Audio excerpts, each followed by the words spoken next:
general relativity step by step.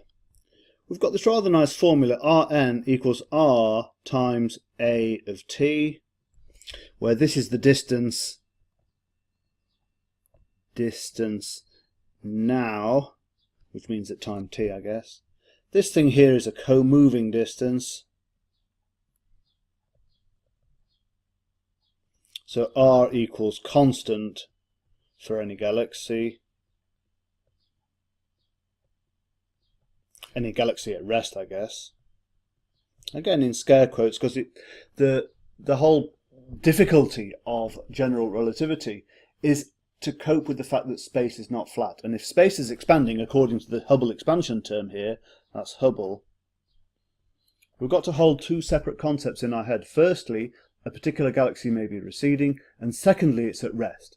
And the reason it's at rest is that we are at rest, or we can take ourselves to be at rest, and all observers are equivalent. So we've got these two very different ways of viewing a galaxy.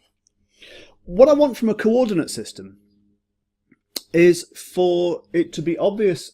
I want the coordinate system to exploit the fact that all my observers are at rest. And the coordinates that we use should make it obvious that things which are at rest are at rest. And that means I can't use that. That's a disallowed. It's not really disallowed, but it's a non-optimal or a sub-optimal coordinate to use, because galaxies that are at rest are receding. And if they're receding, that means that Rn is increasing. And so that makes life difficult for us, because we've got galaxies at rest having a changing Rn. But this coordinate works because at rest in quotes, equals constant R. So this is a good coordinate to use because R is constant, shows that the object we're considering is at rest. And we've got the Hubble constant as well, which is an unavoidable feature of these of this coordinate system. Okay, so I've got my coordinates here that I want to use. I want to use R and A rather than Rn.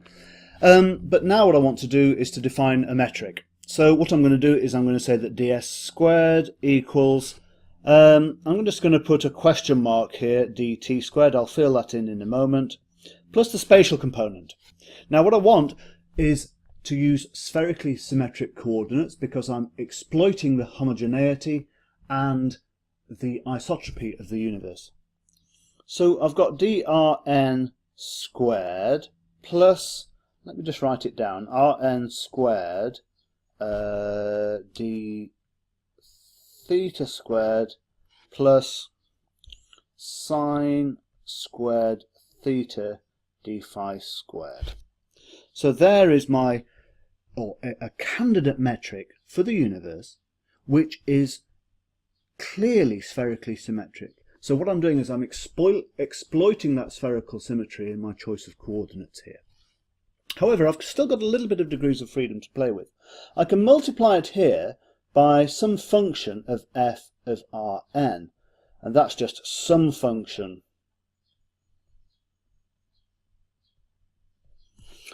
and this function here is a quantification of the non-flatness of space.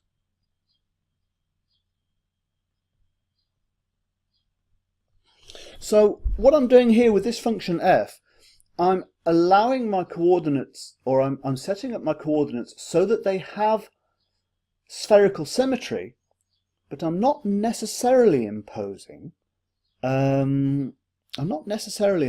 flatness of space. So of course, if f of Rn equals 1, that tells me that I've got a flat space.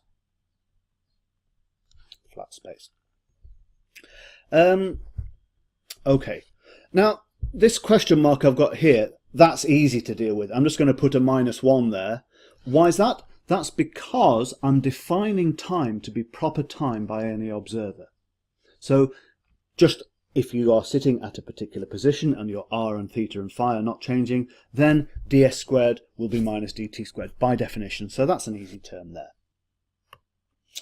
However, we've still got a defect here that objects at rest are not really or it's difficult to detect, or this coordinate system is not exploiting the fact that objects at rest have got.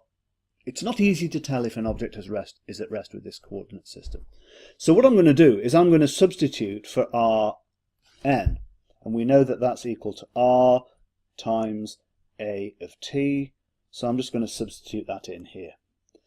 So now what have I got left? I've got ds squared equals minus dt squared plus a of t, the Hubble expansion term, squared, dr squared, plus a of t squared, I'm just going to rearrange it a little bit, d theta squared plus sine squared theta d phi squared times Rn f of Rn. Pinch in a little tiny bit here.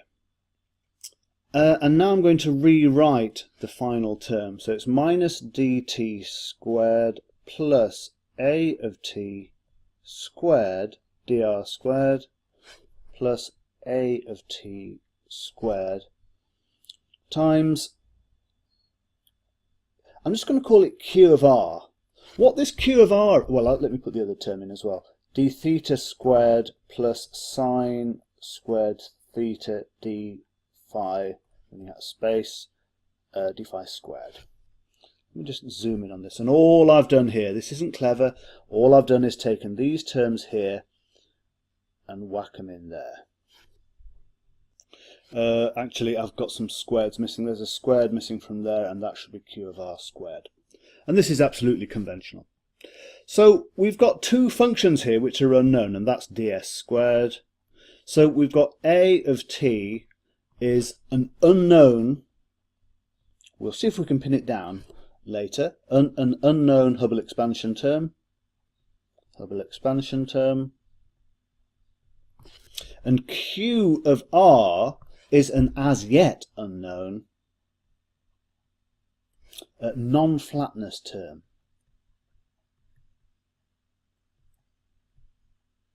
And the way I've set it is that q of r equals r corresponds to flat space. Because if q of r equals r, we've just got a regular spherical symmetry. We've got flat space, and so volumes work as you think they do, and Pythagoras' theorem works, and everything's nice. I'm going to write that out again and talk about it a little bit more. We've got, I'm going to pinch in a little bit, we've got ds squared equals minus dt squared plus a of t squared. We may as well factorise it a little bit, I guess, and that's dr squared plus q of r squared times your angular terms, d theta squared, I guess there should be a bracket there, plus sine squared theta d phi squared. And what I'm going to do is to try and find a of t and q of r. Well, I need a bit more information. All I've done is set up a coordinate system here. What I need to do now is to solve the Einstein field equations for a of t and q of r and see what happens. I'm going to need some extra physics information as well, but the rest of this, well, the next several dozen screencasts are going to be trying to pin down what a of t is and what q of r is. They've got nice physical explanations, but I'm going to pin down what they mean in subsequent screencasts. I'm going to stop there. This is a nice trial metric. Okay, it's an interesting and useful thing to have. Oh, yes, there's one more thing I want to say. One more thing. It's diagonal. And that makes our life a billion times easier. If it was a non-diagonal metric, the mathematics gets very, very, very complicated very quickly. But the fact that it's diagonal means a huge saving in time. Still pretty complicated, but anyway, I'm going to stop there. Stop.